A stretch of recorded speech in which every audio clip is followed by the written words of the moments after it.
Thanks. Thanks, Robin. You're welcome. Hi, Susie, you there? Yes, you Hi. are. It's Hi, Susie. Hi, how Susie. are you, Robin? Good. How are you? I'm Ah, pretty good. good. Ahava. Great. I'm glad Ahava's here too. Nice. Maybe. Susie, I was wondering if you signed up knowing that Caren is a young Judean. I did not. Well, it's been a few years, I will tell you that. Well, when were you at Tel Yehuda? I was a TY in 73 and 4 or 2 or 3, Oh, and I was a MaTaRoT in 77, I don't know, something like that. I don't know. 73 and 74, I was doing Ulpan.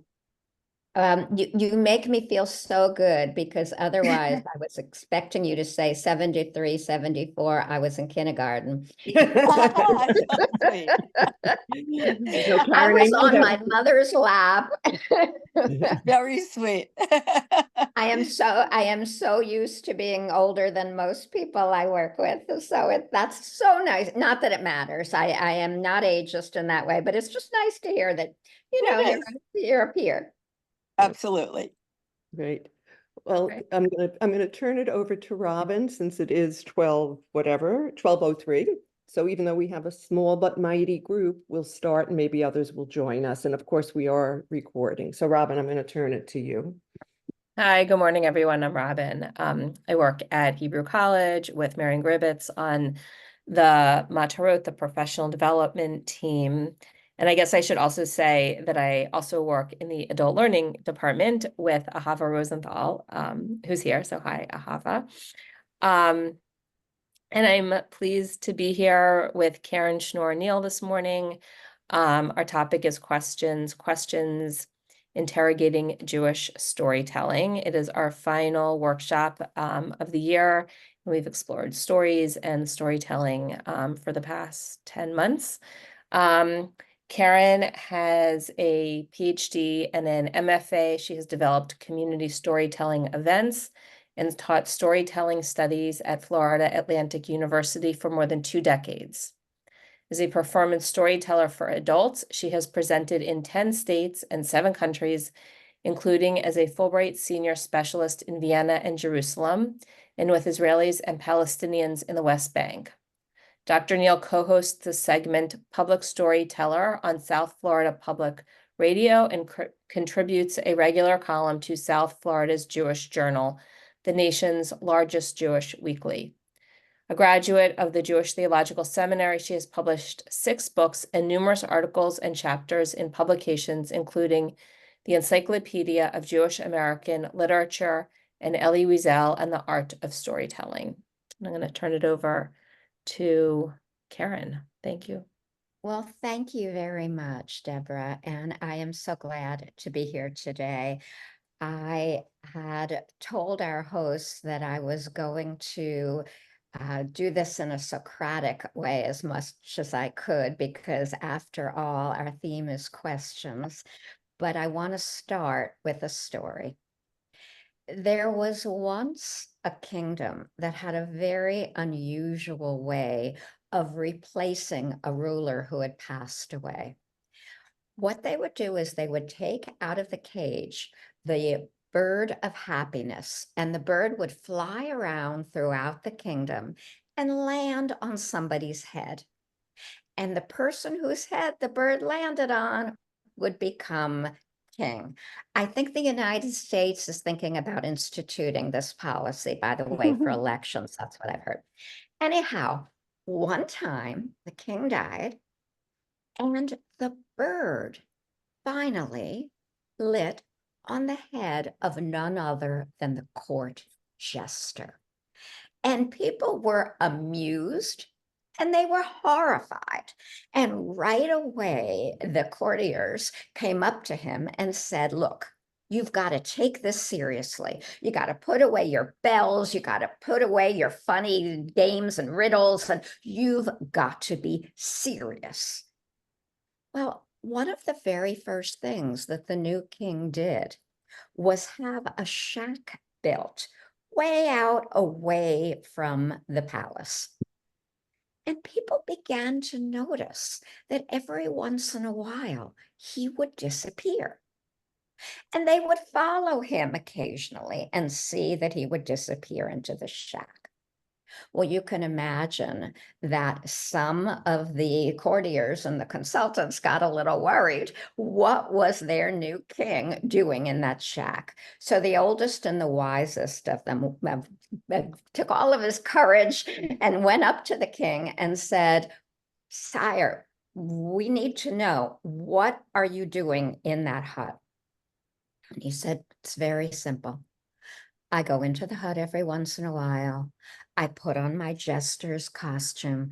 I ring my bell to remember where I came from and remember who I am."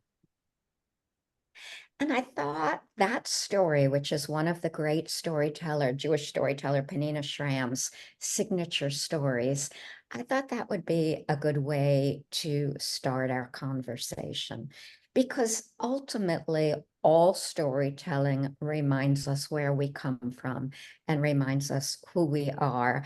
And who better than Jews to need, over our long history, and peripatetic history, to need that kind of reminder for ourselves. So I want to just make a couple of comments through questions. Why do you think, through all of, and of course, our hosts can also add, Marion and Deborah can also add to this conversation, absolutely. Please feel at home. Oh, why do you think why did you two choose, and why did the other two of you think, Ahava and Susie, think that storytelling is such an important thing for us, that Hebrew Union College and MaTaRoT has put all of this brain power and energy behind it? What have you learned through this session? These sessions, I should say, the series. I'm afraid it's going to be rather interactive today with only 5 of us, but I won't force you. I won't force you. It's only if you feel like talking. Caren, can you repeat the specific question? I'd be happy to. Thank you. Why? That the hosts know a little bit more than the guests, but why do you think that Jewish storytelling is so important that this whole series has come about? Great. Thank Like, you. why specifically in the Jewish community? So Or storytelling in general, and then as it relates to the Jewish community. So so first I have to cop to the fact that this is the first of the sessions that I am attending on this topic, but one of the roles that I play in Jewish adult learning at Hebrew College is overseeing the parenting through a Jewish lens program and the grandparenting through a Jewish lens program. And over the years, we have made telling our stories and storytelling a larger feature of the program, and helping our parents and grandparents understand the power of sharing our stories. But at the same time, the way the program is built, and I have a very real example from this just this past Sunday, where I taught a session for one of our parenting classes on the topic of helping our children to foster their uniqueness and self-expression. We read the story of Reb Zusha, which is another one of those famous stories about how on his deathbed, he was crying because he felt that he wasn't more like Moses, more like King David. And when he would go to God and at the gates of heaven, and he was afraid that at the same time, he would also be told by God, well, why weren't you just more like Zusha? And that story, which is a famous story, but for these parents was very new and introduced early on in the session of a 90-minute session, it really resonated. And it, just like your story about the court jester, it proved to frame the rest of the lesson. It became this touch point where you felt that not only were they responding and resonating with the story, but that going forward, they were going to be using that story as a framework for, who knows, maybe even telling their own children that story to help them understand the importance of being who you are and true to who you are. So Well, I made a thank you. note of this court gesture story because I'm thinking, love to see that in our curriculum too, because it's a very beautiful, powerful story. Thank you, Ahava. And Robin, thank you for welcoming Mitch. Hey there, Mitch. I'm glad you could join us. And thank you so much, Robin, for also putting in the question again. I appreciate that. You beat me to it. Mitch, we're being very interactive here today, and I'm asking a lot of questions. So would you go back even further? Your answer is beautiful, Ava, and could you go back even further then? Instead of the functionality of storytelling, could you possibly even think about, well, storytelling as human beings, how is storytelling related to being human, not just being Jewish, but being human? We're going back about 6 steps. What your answer was beautiful. Anybody got a thought? You don't need to raise your hand. Go ahead, Robin. I think I was thinking 2 things. One is it's it's low barrier. It costs nothing. And when we tell our stories come from ourselves, even if I think if we read a story and we retell it, we frame it or have the opportunity to reframe it in ways that reflect the values that we want to share. And I think even sometimes I tell stories and I say, this isn't the value I want to, like, even by saying it's not, like, this story doesn't reflect, or sometimes, yeah, like how we tell a story and the values and how we frame them. Well, here's an interesting thing, and I'm glad you brought me back to the beginning here a little bit, because I've called this questions. I'm trying to ask you a lot of questions. And what do questions have to do with storytelling? Why did I put those 2 things together, questions and storytelling? Do stories always teach?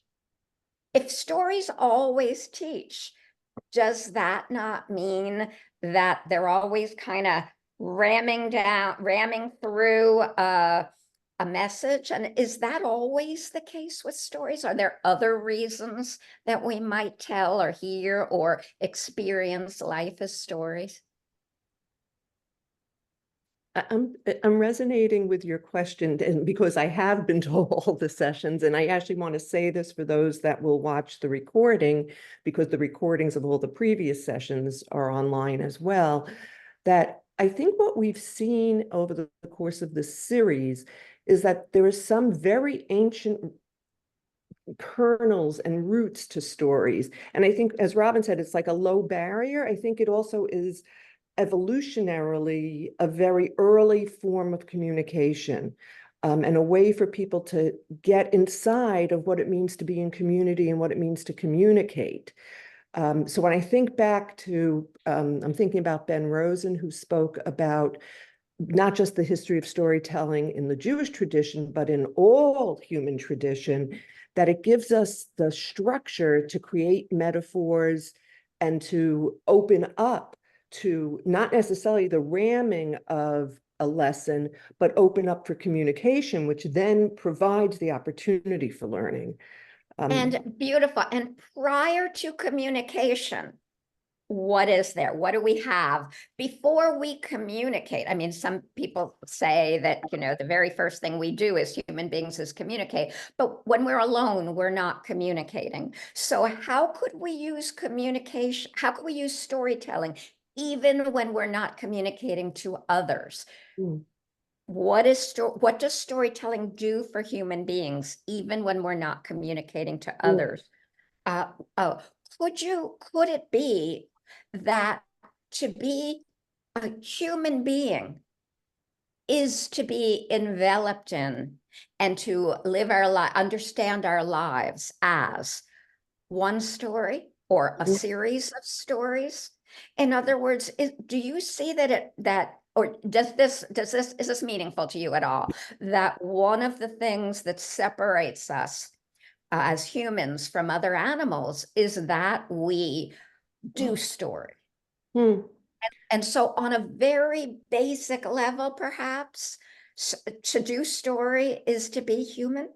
Just Mm. that I think you're all talking around that, but you're all talking as educated, thoughtful, analytical, left brain people. And or left brain leaning people. And I'm suggesting that perhaps might it be more primitive than that? Might it be more primal than Mm. that? Does that make me have any meaning for anybody? I Yeah. think we see that even in cave drawings. So for ancient peoples, they felt a need to leave a mark to tell a story of who they were, where they were, what their life experience was, without any written language. And could they be communicating to others through those pictures? They could. Are I they think it's communicating all. to that I I think was it's here both. to themselves? I think it's both. I think when you reach a summit and you're so excited and you leave your initials or you leave a flag or you leave something, it's kind of a sign. We made it to the moon, to take the United States example, and you plunk the American flag down on the moon's surface. So I think it can be, look, this is a rallying point for all of us in your own era, but it also can be something left for future generations. Okay. I- I like that very much. Mitch, did you have a hand? Yeah, so being left-handed, I feel very right-brained, and so I want to. I think that the answer is significantly even deeper than that. I mean, when we look at uh, our dreaming and and what goes on in our unconscious and subconscious, we as humans are trying to figure out sort of what's going on and make sense of it, even when we're not awake. and Beautiful. and story is one of them. I'm also a musician, and so I communicate I'm a drummer. I communicate through that medium, and I also have to practice it and work on it, and most of that's done by myself. And the idea of story being fundamental, I think, to us as sentient beings really is um, really where it all starts. I mean, if you talk to anybody about almost anything, there's a story to explain it. Exactly. And we find relevance in our lives and order in our lives through story, and we're contemplating those ourselves when we're alone. And then when someone has asked a question, and I wanted to also flip your question a little bit, in that my experience has been, and in the work that I do beyond this, that often a question is not a question. A question, probably 80 to 90%, if not more of the time, is advocacy disguised as inquiry. And so sometimes story is just a story, and sometimes story is advocacy, sometimes story is frivolity, sometimes it's trying to make sense of things. But I think it goes back to our subconscious and unconscious of trying to make sense of our lives and the world. All right, so wonderful. So then let me get back to my question about questions. If we are making sense of the world as storytellers, and I am telling a story and helping you to make sense of the world, could you see that my sense of the world is, if I'm doing this correctly, and I'm Mitch, I totally agree that often questioning comes out, survey people know, pollsters know that everything is how you form the question. That's all it's about. But could you see that, and I'm doing it right now, that I am putting out a world, just like if you walk, I'm sorry you didn't hear my story, but a very little story about a court jester who becomes king. And if everybody in this on this call heard that story did you also feel that you, except for you, Mitch, did you feel that you experienced that story? Just nod, yes or no. Did you see in your mind's eye something about that story? Ahava, did you as well? In your mind's eye, was there something about that story that you saw or Well, felt? I mean, I'm trying to understand the question. If you meant, was I visualizing or was it Yeah, were resonating? you vigilant? Did you see it in your mind's Yes, I eye? could visualize. One way or Yes. another. Okay.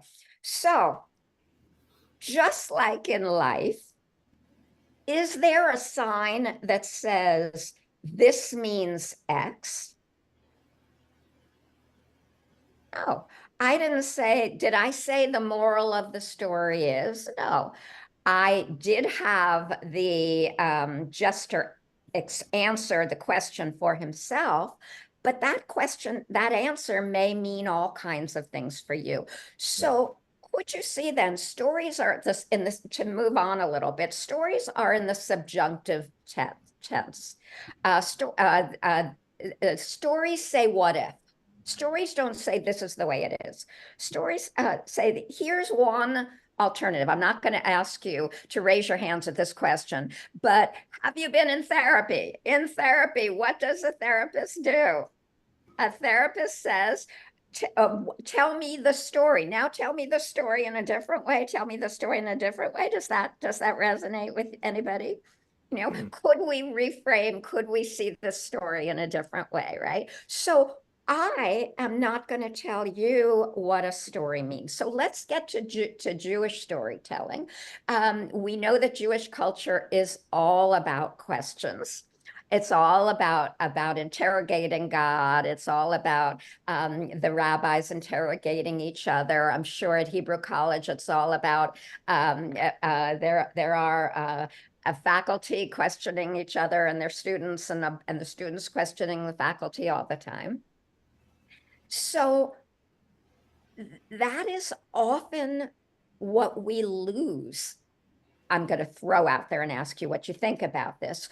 Would you say that when we use a story to teach, to make a point, could we say that we are in some way trimming the sails or the wings of that story?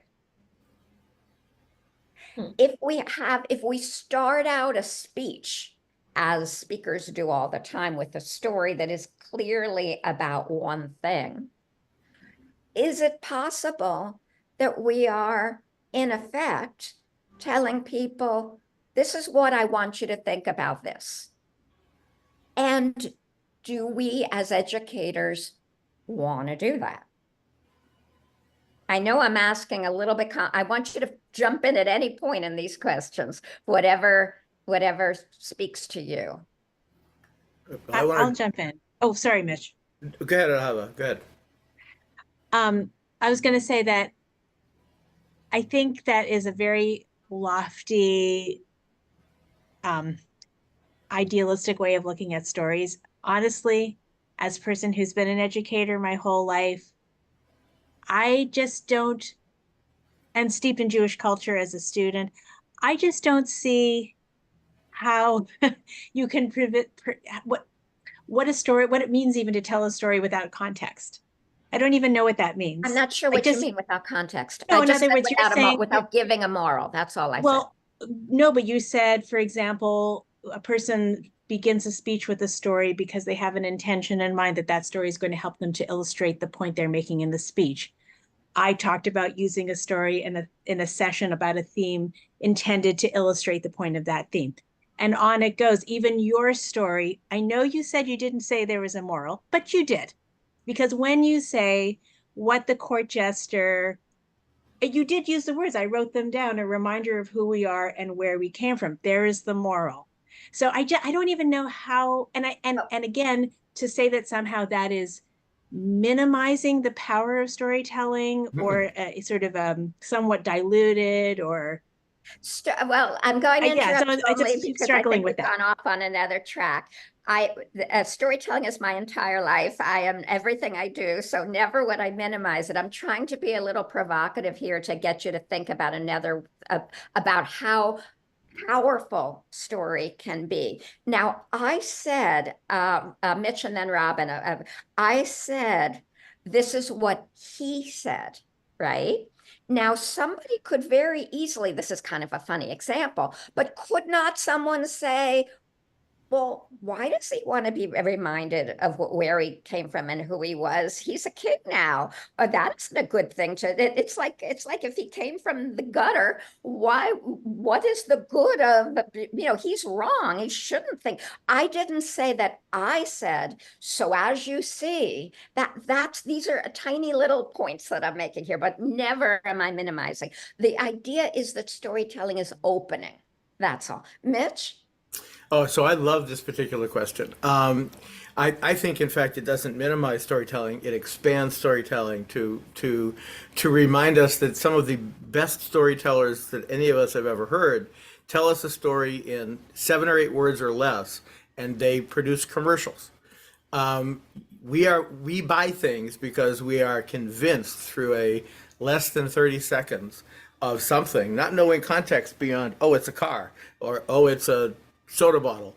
So that when Carter says, if they only stayed little until their Carters wore out, they're not telling us anything about how fast kids grow up or that their Carters are good clothes.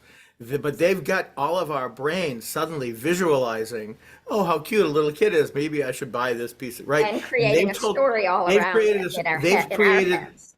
Well, They given get us us to tell permission this, to create the the story. story in our own head, right? And they're smart enough to know that they've given us a germ that will guide us all to a very similar story. Exactly right. End product being buy the thing, right? And we are creating the story in our heads and also in our lives. Right. And as humans, that's what we do. We're dying to tell these stories. When I sit in court as a mediator, or I sit and I ask people to tell their stories, they want to tell their stories. And what's interesting is my getting out of the way and helping them dig deeper into the story that they're not sure of. When I can dig and drill down and help them. So that sounds important to you. Tell me more about that. Or you said, and when I'm in my classroom, starting really with the little ones, and let's say I tell that particular story. I know the story, Caren, that you told. I just recently told the story of the prince who thought he was a rooster. And when I tell that story, I want to hear from my classroom what they thought the story meant. And that gives them such freedom enormous, if I'm willing to listen to them. If I'm going to shut them off, as unfortunately many parents and some teachers do, then that's a very sad moment from my students. And I thrive on that. So yeah, I think the story doesn't necessarily have to have a context or a moral. It has, in my mind, it has a purpose. And if I'm really good with it, the purpose is not like this. The purpose is like this. The purpose. It depends. If I'm selling something, my purpose might be like this. Yes, it depends. Or if it's a parable, a religious parable. I want to point out what Marion wrote. Stories help us find empathy. I want to get back to that. But Robin, you've been so patient.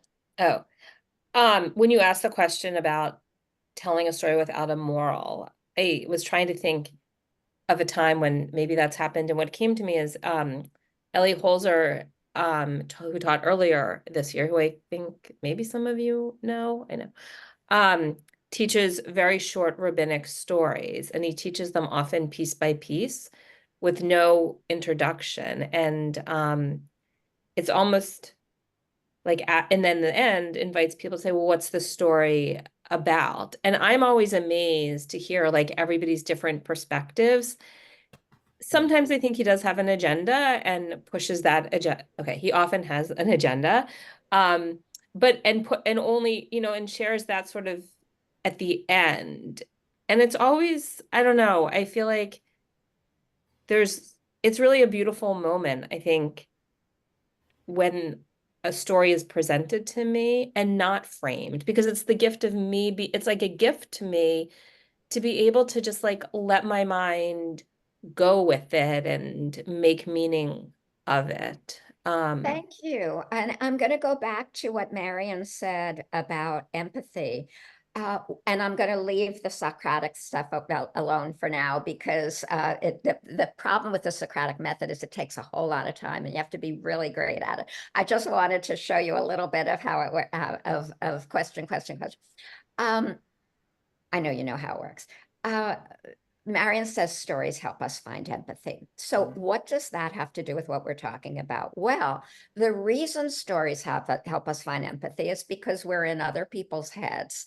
This is why I'm very crazy about fiction. But not only are we in the heads of people in a way that we would never be with most of the people we know, but we are also seeing the world through their eyes, which may sound like the same thing, but slightly different. We are experiencing what they experience. So again, I'll go back to this question of framing and moral and asking stories, asking questions. In life, you walk down a road, you see somebody speeding, and that person gets into an accident. There is no sign up above that says, if you don't drive carefully, you're going to be sorry. We figure that out ourselves. Or somebody gets into an accident and meets the cop and falls in love and gets married. And lives happily ever after. Then you've got a whole other meaning to that story, which is the other thing about stories. They end in different places. They also begin in different places. And depending on where they end and where they begin, they mean totally different things as well. I do a workshop where I ask people to answer a couple of questions, and then I put it into a story, and I decide where that story begins and where that story ends. And it's different depending on where it does, because how much background, how much do we know about why the person does what he does? So empathy comes when we know more about what another human being is experiencing, what another human being is seeing and feeling, and when we are living that story vicariously. Are there any questions or comments up to this point? I want to get into what makes a Jewish story. Okay, the definition that probably most of us have learned about what makes a story in the first place, I think we learned this in middle school, beginning and a middle and end, a conflict and a resolution. There's got to be some difficulties in resolving that conflict. And then we may or may not have learned also that the ending needs to have some surprise. The resolution to the conflict needs to have some surprise. We need to have in some way a transformation on the part of the protagonist, and often on our own part as well. We've learned something, we've changed in some way, we've come to some insight, whatever it is. A Jewish story, I had the incredible honor of meeting Dov Noy in Jerusalem about 10 years ago, the founder of the Israel Folk Archives. I met him because Penina Shram is a dear friend of his, and I was writing her biography, and I was sent to his house, and he used to do salons, and this time I was the only one at his salon until somebody showed up a little bit later. And oh, you studied with him as an undergrad. How fantastic. He was a love. I'm sure that he was all the more fascinating. He was such a lovely, lovely man. And anyhow, I asked him, or he contributed this to the conversation, what makes a Jewish story? And what he said very simply, which we could all come up with, is either Jewish people, Jewish time, Jewish place, or Jewish values, or all four, which leads me to say, and I wish I had said this to him at the time, but I was so overawed that I didn't say much of anything. But it subsequently leads me to say, well, that means that virtually every story in the Judeo-Christian world is a Jewish story. Because they're all Jewish values. I don't relate myself very well. I've studied stories from all over the world. I personally don't relate very well to Native American stories. I have a tremendous amount of empathy. I'm very interested in their folklore, but it doesn't touch me. It's a different way of thinking, but more importantly, it's a different way of being in the world, right? And how we are in the world determines how we see the world. How we see the world, how we are in the world determines how we communicate our experience of the world. And I wondered if this conversation about what makes a Jewish story, if that brings to mind anything for you.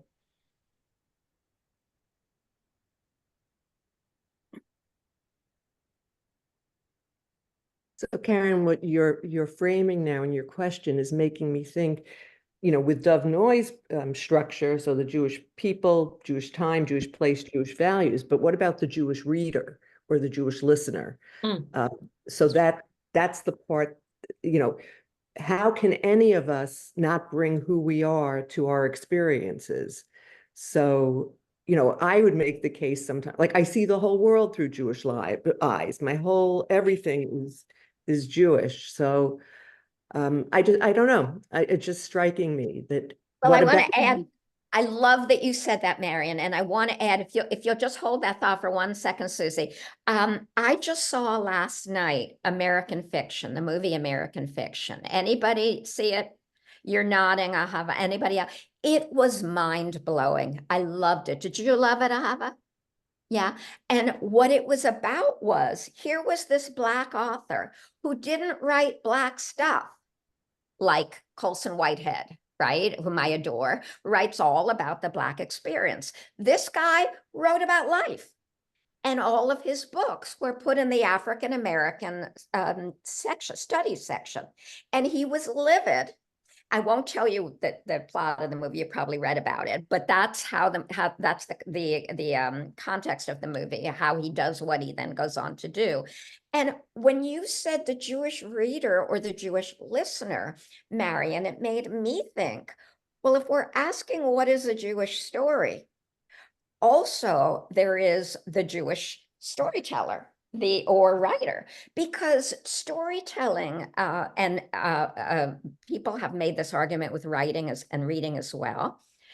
Storytelling is very much a co-creative activity. Storytelling is all about how I throw the ball and you catch the ball.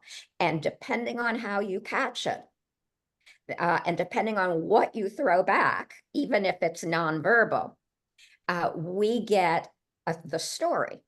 One beautiful definition of storytelling from the national, and I haven't forgotten you, Susie. I'm going to get back to you in 1 second.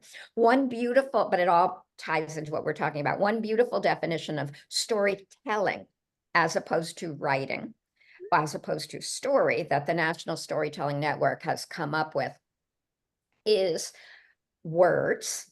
So although I hear you, Mitch, about the drumming, particularly what they are talking about when they say I'm a storyteller is a professional storyteller, as opposed to a professional musician or professional filmmaker or a hula dancer where the hands tell the story, is words, imagination, narrative, which means sequential events, but also a causality among events. Nonverbal communication is huge. We speak with our bodies, with the tone of our voice, with our faces, but also interaction. So I'm going to write these down. I was going to share screen. I even practiced my share screen and then I didn't do it here. So I'm going to, now what is not working here? there There we Caren, go. Caren, if it's easier, do you want me or Robin just to write it in the chat? Actually, I could write it in the chat. Maybe that's a better way to do it. Then you can see me and I can see you. And I think that's a really good thing to do. I will do it in the chat. Thanks. That is a much better idea. Okay, so let me see. Actually, why did I just lose? There we go. Okay, so I'm going to send this to everybody. Meeting group chat. So we've got words, we've got imagination, we've got nonverbal behavior, we've got narrative, and we've got interaction. Do you also want me to write the 4 criteria of storytelling, of Jewish storytelling? You got that. That's pretty obvious. Okay, Susie, I'm so sorry. I get excited and I didn't mean to hold you up. I'm sure you're just as excited. After my own heart, no problem. So Parker Palmer talks a lot about bringing our authentic selves to the teaching. And so the stories we choose to share are those that have touched us deeply in some way and helped us make meaning of the world around us and our place within it. So that was the first thing I wanted to share. And when we talk about this in Israel education, Zohar Raviv talks about being story bearers. That's beautiful. That's a beautiful Enough said. term. Yeah. Now I wanted to go back, unless someone else has something else to say. I wanted to and jump in any time. And Susie was particularly patient. Let me throw out to you a couple of comments about what I watched the videos of all of the speakers, and I was pretty much blown away by the diversity and also by the insights that people were sharing. It's a beautiful series. I wanted to particularly comment on the family storytelling one, because that was what my doctoral dissertation was about.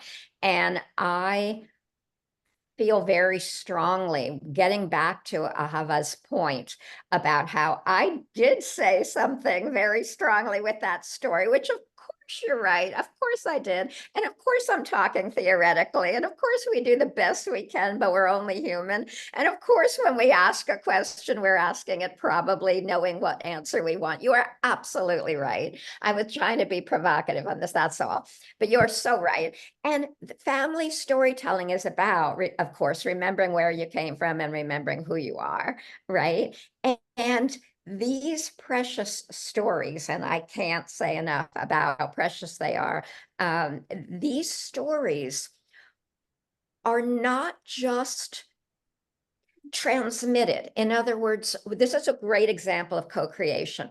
We do not just take the stories. It's a great book about family storytelling by Elizabeth Stone called Black Sheep and Kissing Cousins. I'll write that down here. I would be nothing without Panina Shram. She recommended this book to me when I started writing on the topic.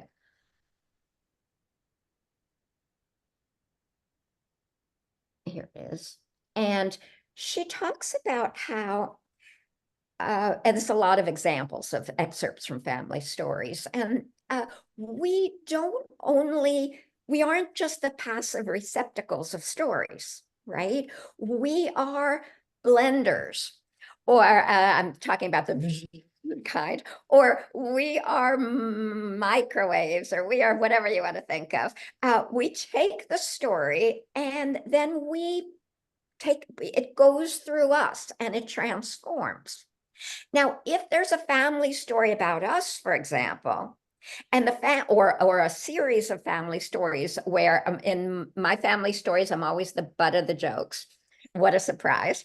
So I have my own self-identity based on those family stories. This is what therapy is for, right? Taking those family stories and I've mentioned therapy twice. I just had a conversation about therapy before I came on. That's one of the reasons.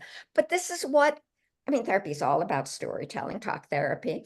And we are taking those stories, whether in therapy or not, and we are looking at them again in the context of what came next. Psychologists, or how we have come to understand those stories, right? A story is by definition, not the part of the definition I gave you before, but a story is something that we take and shape, right? Life isn't a story. Life is an experience. And we find the beginning and the middle and an end, and we find the conflict and the resolution, and we make sense. We make meaning. Story is making meaning, is meaning making, right? And animals don't make meaning. We do. I mean, non-human animals, we make meaning, right? So when we don't take our family stories passively, as I said before, we can do with them whatever we want. We can say, well, actually, I was not being stupid when I dropped the pen on the couch and stained the velvet, gold velvet couch. It was actually pretty amazing that I was 6 years old writing in a diary with pen.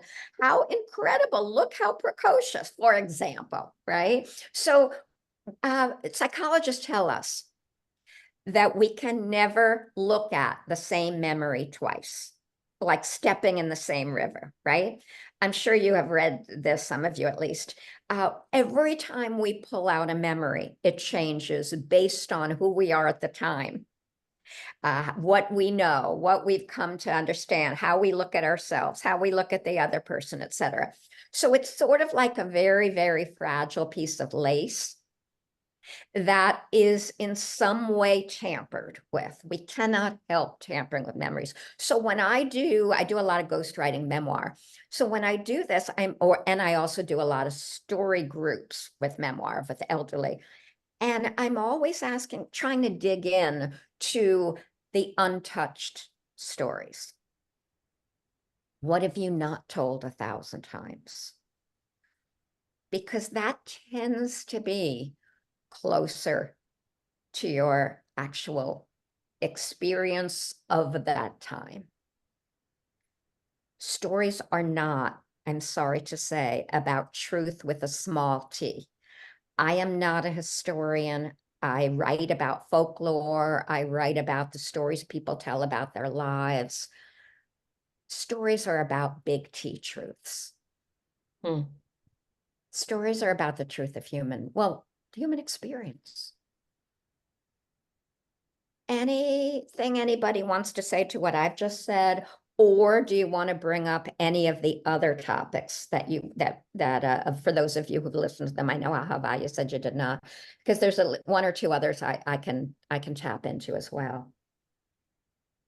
Caren, if I may, I do want to amplify what you said, because it's bringing to mind the experiences we've had this year with.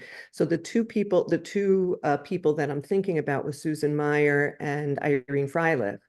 And so Susan writes fiction, and she taps into stories that came down through her family or photograph, she's sparked by photographs and things like that. So she really writes fiction. She creates the story based on what the evidence is that she may have. And Irene actually followed her father and grandmother's story of survival during the Holocaust, but many years after both of them had passed. So she came upon pieces of information that she never knew about. And then she had to create the story in her mind of what might have happened when her father tried to climb up a ladder in a barn, or I think that was one of the examples she gave. And how he might have felt. Right, how he might have felt. So I think, to me, both those examples are what helps us sort of find the big T truth. That through, and I think this maybe circles back to Mitch with the drumming, that we have artistic outlets to make sense and to find truth, even if they're not small T truth, but there are truth, and they're who we are and what we feel and how we're making sense of the world. At that moment. At that moment, right. And I love that, because I always use that metaphor of never stepping in the same river twice. And I've never thought of it as you can never tell the same story twice. So thank you for that.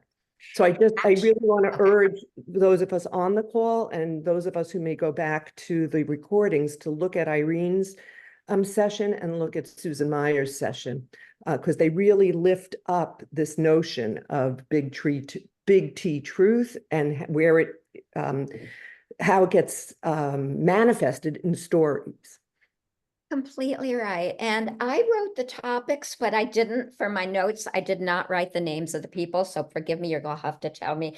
The person who was talking about how making how Jewish stories overlap with adaptations, Jewish adaptations of stories, and there was the workshop Right. creating. Who was that? What was That his was Ben Rosen, That who was I, Ben. Okay. yeah. So I said- wanted to make a point about what he said as well. Did anybody hear, other than Robin and Marion, hear that one? Well, you did. Susie- You did, Yeah. Susie. Okay. Yeah, it was wonderful as well as, and what I was thinking while I was watching that was, as storytellers, as a professional storyteller, there are certain ethics that we need to, a certain ethical code that we need to adhere to. If I were to get up on a festival stage, or if I were to write my own version, or what we call variant, of Cinderella, I would have to do, as a professional storyteller, there are things I need to do. I need to look at all of the variants of Cinderella that are called Cinderella, not the Egyptian one necessarily that's called Rhodopeis, not the not Sarantola, or but actually called Cinderella. Vasilisa, that was the Russian one, but called Cinderella. There are hundreds of variants, of known variants of Cinderella, if we go back to its actual tail type, to its actual roots. I have to look at all of those, and I have to see the common denominators among them. If I want to call my story Cinderella, I need to keep those elements that are common to every story that is called Cinderella. But if one Cinderella has the glass slipper having sequins on it, and only one, then if I take that element, I'm stealing from whatever person retold Cinderella. Are you with me? So there are rules to retelling, to ethically retelling stories. And the point is that copywritten material, or not literally copywritten, but something somebody tells from a stage that you heard, it belongs to the reteller, the person whose individual variant that is. But there are also commonalities among the variants that are retold that are part of that story that belong to everybody. Am I saying this clearly for you? So what this means is, I can't have Little Red Riding Hood's cape being blue unless I want to go back and back and back before these stories were called Little Red Riding Hood, to a time when they had fewer commonalities. Every culture tells the same stories. Does that mean every culture has a glass slipper in their variant of Cinderella? Of course not. There's a Jewish Cinderella. There's a Palestinian Cinderella. They do not have glass slippers to them, but they have that low status to high status, that Horatio Alger, that's our Cinderella, that's the American Cinderella. They have certain commonalities. So this goes back to Marion's point about empathy. Once you begin to study folklore, and folklore means everything, right? It means all of the cultural products, the dances, the clothing, the food, everything, but folk narrative in particular is what I'm talking about here. But folklore is also relevant to this conversation. Once you talk about the subset of folklore called folk narrative, and you begin to understand that the values in these stories are human values. Now, we can know it here, but storytelling helps us know it here, right? Oh my goodness, halfway around the world and 2 centuries ago, they felt the same things about mothers. They felt the same things about children. They felt the same things about whatever it is, right? What does that mean? It means that we begin to feel connected to other human beings because we have those same stories. Now, there are two, I know we're getting to the end here, but I want to just quickly make this point. There are two theories as to why the same stories are all around the world. Anybody want to take a quick guess why? One theory is that conquerors, merchants, storytellers, travelers, adventurers, anybody who went around the world just transmitted the stories, shared the stories. The other is the theory that comes from Jung, which is that the stories come up from our DNA, from the collective unconscious. We have these stories because we're human. What I suggest is that both are true, because even if an adventurer came to my village and told us a story, why do I react to that story? Because of that DNA, because of that, what it is to be human, right? So that is why storytelling works so well in pursuit of peace and community. Because once we begin to see not only, oh, you in the West Bank experienced a hardship and lost a son. Oh, you in Jerusalem, you in Tel Aviv lost a son. Oh, you've got something in common, but it goes deeper than that. And I will just end my remarks by saying that when I was in the West Bank working with Palestinians and Israelis, the very first meeting, I said, will somebody tell me either a folk tale? These are women, all women, about 30 people in the room. Will somebody tell me a folk tale? Tell us a folk tale. And a woman started to tell a story that her parents, grandmother told her from Ukraine. A Jewish woman started to tell a story from grandmother told her in Ukraine. And then she stopped. She couldn't remember the story. Somebody else told a story, a Palestinian woman told a story from her life. And then I went back to the Jewish woman and I said, please tell what you know. It just so happened, miracle of miracles, that I had done my homework. I had read a collection of Palestinian folktales, and the folktale that Jewish woman, Ukrainian Jewish grandmother told her was a very popular Palestinian folktale. So I turned to the Palestinian women and I said, you know this story, don't you? And a Palestinian woman completed the folktale that the Jewish woman started. And when we were done, I said, my work is done. I'm out of here. And this is what storytelling does for us. It is about nothing more nor less than being human.